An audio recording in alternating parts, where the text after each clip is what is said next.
Good afternoon, my friends. I want to explain to you how to uncrosswire the message of danger or threat or fear from the actual sensation of your symptoms.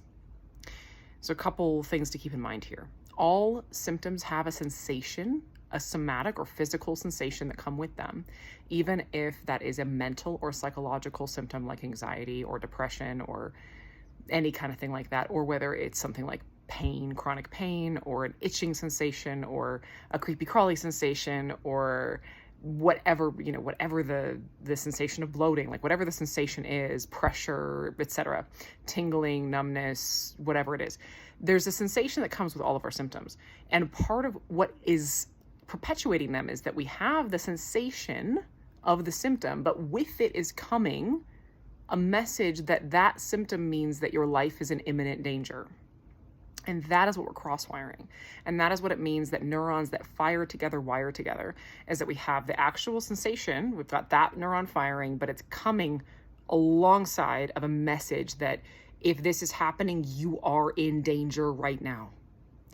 And that's where the crosswiring happens, and that's where the rewiring happens, is we're untangling those from each other so that we can have the sensation of whatever the symptom is. Could be any symptom, any at all of them, all of the above, and realize that, oh, it's like, that doesn't mean anything. So the second thing is, think of a time when you were not limbic, or any time at all, that you got like a bruise or you stubbed your toe or something like that, something along those lines, just a very ordinary thing that happens in life and it creates pain, right? It's like, oh, don't bump your shin on that because you got a bruise on your shin or whatever. It's like, let's just not knock our shins against things for now, or be aware of that toe when you're putting your sock on if you stubbed it. And at the same time, in those times, a lot of times we have the sensation of that pain, but it doesn't come with a sense of threat. We're not having this massive, fight or flight or freeze, cortisone, adrenaline, norepinephrine surge when you feel, oh, there's a bruise there. Yeah, that's tender. Okay, I won't push on that. But it doesn't come with a message of threat. And it is possible to rewire your chronic symptoms to let go of that message of threat, and that's what allows them to leave at some point. This is one of the most difficult things I've been realizing for a lot of my clients, and is recognizing, discerning, and untangling or rewiring that association. So this is a very personal thing, but I'll give you the best explanation of how to do it that I can.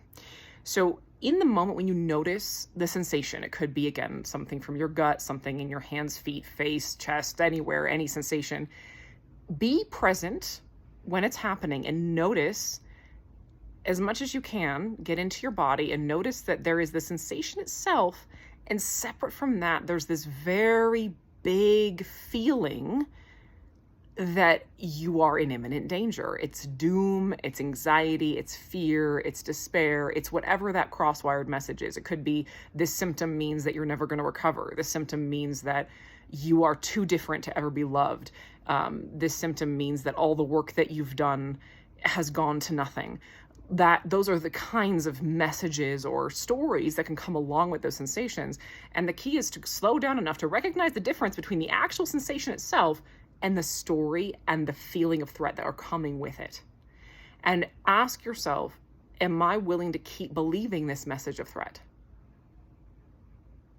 That's the question.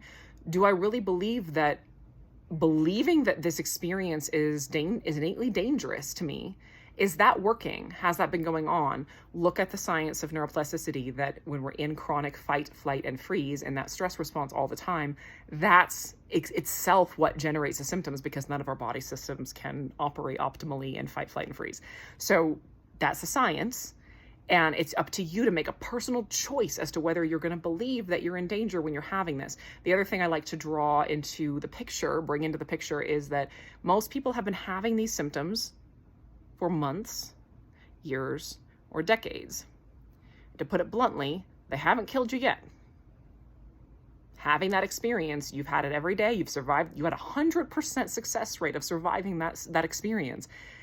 There are very few things in this world that have 100% success rate, like gravity, like physics. The laws of physics is kind of it.